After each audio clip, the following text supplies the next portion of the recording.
complete the task in the business from the other side of the world. Welcome to Simplified Sparky Marketing. My eyes were open to virtual assistants in 2016. My mate, who was a plumber, was getting coaching at the time, and he advised and referred a lot of his members to a virtual assistant who handled their phones, which I'm still with to this day. It was an unbelievable experience for me because how this all came about was I was going for my annual trip back overseas, and obviously was starting to panic because I was like, what the fuck is going to happen with the business? Who's going to answer the phones? Who's going to look after stuff when people call up? And the biggest thing was just leaving clients in the lurch, be it answering an email or answering a phone call. So what I did was I jumped on the call and had a meeting with this company, and I was very, very surprised because I entered that call ignorantly thinking they wouldn't know how to handle the calls or know electrical business. And I was very, very surprised when I got on the call because they saw me there and then. So they ran through their process, and she gave an example. So she was like, so for example, if somebody calls up and they want some PowerPoints installed and a ceiling fan, we'll ask if they've got roof access, if there's underfloor access, if there's RCDs protecting the circuits. And I was like, holy fuck, it's like, you know more than I do. So I hired them there and then. I was able to go overseas on my holiday for a few weeks, and I was panic free of the phones not being answered and the emails getting responded to.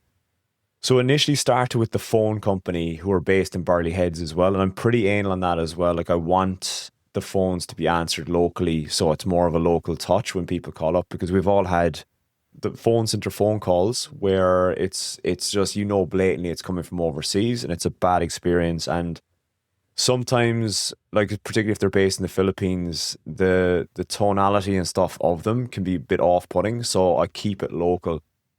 So that was the virtual assistant I hired for my phone. So my phones get answered by one crew of virtual assistants. It's a company based in Burley Heads. And what then got me onto admin tasks like emails, job management and stuff like that was just learning more and more about them. I went and scoured across a few websites to find a virtual assistant, and I did. And she is fantastic, and she's been with me for maybe 5 years now. And what she does, what her day-to-day looks like is she'll come in, she's in my inbox looking at emails and monitoring emails. So if inquiries come in, they'll be pushed across to ServiceMate. I had an automation there, but something happened to the leads and it was kamikaze. So I had to turn that automation off. So now we just manually enter the leads that come into the inbox, which is what she does. She then will send a job template, or she'll handle that lead and seek out information that's needed to quote the job. And she'll move jobs around the job queues. She'll follow up on leads. And a lot of this can be automated inside ServiceMate, but I can't stress, you still need a human touch in there, and you still need eyes and ears on the ground that has the common sense to respond to stuff that a robot can't or it won't pick up on. So that's another reason why she's in there. But basically, for the fraction of a cost of an actual admin lady within Australia, you can hire virtual assistants. And that's what I'm going to get into, is why you should do them. So because of that earlier example, I'm going overseas in a week and a half, and I am in no way stressing or panicking about work. I've got a system in place with my virtual assistant overseas and my team that are in Burley Heads. So when phone calls come in, they've got a process to follow, and exact same pattern that if a leader inquiry comes in to the admin, they've got a process to follow as well. So there's a very if that, then this kind of system in place. And that's what I'm going to get to next. Is so many people hire virtual assistants and they presume that they're going to just throw them into the deep end and they're going to know their business better than you, the business owner, which is absolute dog's balls. You need to have systems in place when you hire the virtual assistant. And when people hear the word systems, they kind of shiver and cringe and cower. And I think this is severely blown out of the water. Like, I've got very, very, very simple systems in my business, but only for those systems, stuff wouldn't run as smoothly. I'll give you an example. Like, if you have a task to do, it might be how you utilize job queues, which I'm a big stickler for inside in ServiceMate. It might be a 30-second video on how you use the job queues. So I've got 10 job queues set up in my job management software. As the job progresses or is delayed, or it might need a response, or we're waiting for a response, it will get pushed into a job queue. and therefore I can look at the dashboard and I can see what's needed to be attended to immediately, or if something can be left, or if something's on hold, we can wait for whatever. We're waiting for a response or something like that. So when you have this in place, it's just very easy for your virtual assistant to follow as well. But that whole explanation can take about 30 seconds with a screen share. So what you do is you do a screen share video of that. You go to like an Excel spreadsheet or a Google Sheet, have a row of your admin, your day-to-day tasks that you do that the admin has got to do, list them out there, and then link your systems into that. And there you go. There's your systems created. It is very, very easy to do. And it's something that I'm going to be digging into as well with my members, starting to implement systems into their businesses. Because without systems, you're fucked. Like, I can now go overseas and know in confidence that my jobs are going to be handled, they're going to be responded to. And the ones that are going to wait are going to wait. And the ones that aren't going to wait, they want referral, they'll be referred out. And then there'll be a commission for me coming in. So it's a system that works really, really well. And it's something I spoke to one of my members last week. We had a call and we spoke about different job types and doing work for different types, like commercial, industrial, residential.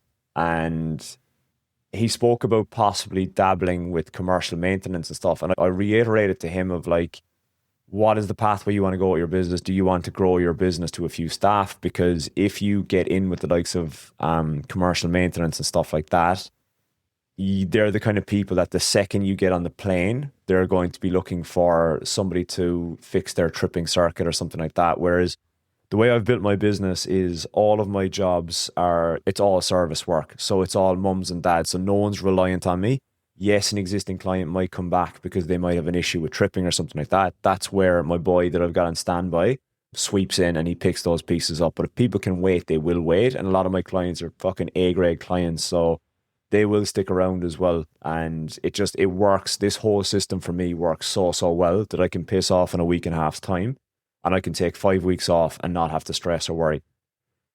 So when this does happen, when you are onboarding your virtual assistant, you have to onboard them correctly by showing them the basic things you want them to do. And you need to run through that with them to make sure that they have got that registered in their brain of what to do. You need to show them where you house your systems. You need to show them how you function on ServiceMate. You may even have a training video to onboard them. So that would be ideal. This is how we use ServiceMate. This is how we use Xero. This is how I monitor my inbox. They might each be 5-minute videos and that's their onboarding. So you'll have, let's just say it's 15 minutes of onboarding. Then it moves into the actual systems of how to use the parts and moving components within those systems. For example, in ServiceMate, how you use job queues, how you handle your templates, which templates to use, which bundles that you send for very, very basic quotes, things like that. I still handle the quotes because I still firmly believe that's where you're going to win or lose with money. So quoting for me is very simple, very easy. It takes me 5 to 10 minutes. Once the virtual assistant grabs all the information, I quote remotely. 95% of my work is quoted remotely as well. So it's all about process, and systems are very simple, and don't let that shit stress you out. It's very, very simple to do and implement. When you're hiring your virtual assistant, it's very important that you find the right one. And a strategy behind this that I use is called a freelancer technique. So what you need to do is get a very simple task to do. It might be marketing, it might be admin, it might be data research. And all you have to do is put your job ad up there, get them to respond to the ad. There might be 3-4 people that stand out. Let's say there's 3. You put your task to the 3 of them. Exact same task. It might cost you $10 or $15. So all up under $50 to do this. Put it out to them. Whoever comes back and handles that task the best, it might be communication. It might be the way they laid it out. It might be the way they did something in that task that it stood out. There's your winner. There's your virtual assistant. It's as easy as that to pick the best one. If you are looking to hire a virtual assistant, I've linked a doc underneath in the show notes, and it will tell you the websites that you can find them, 3 job ads that you can cut and paste and find a virtual assistant for your business. And there is just tips and tricks as well, just around the virtual assistants. But I've used websites like Upwork, and it's a fantastic website for any style of freelancer.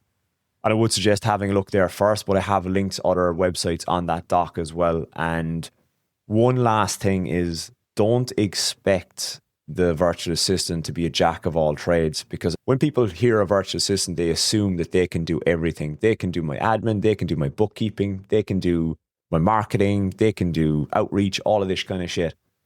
It's just the same thing as hiring an electrician to do electrical. You hire a plumber to do plumbing. You hire a carpenter to do your carpentry. They've been trained or they've been self-trained in these areas. So unless they can do those tasks, I would stress to stick with a pro in that avenue, because if you want somebody to do your social media, suss out a virtual assistant that does social media. Hire them for a few hours a week. I hire my admin lady for 3 hours a day, so 15 hours a week. And it is very, very cost effective. And as well with my phone admin, how that operates is we've got a monthly fee for the line. I believe it's like $50, $60. And then how it operates is each phone call that I receive or they handle is approximately $5 to $6 a call. Now, some people might look at that and they might say, fucking hell, that starts adding up, doesn't it? And it's like, no, it's like the more phone calls that come in, the better, because it means you're getting leads in.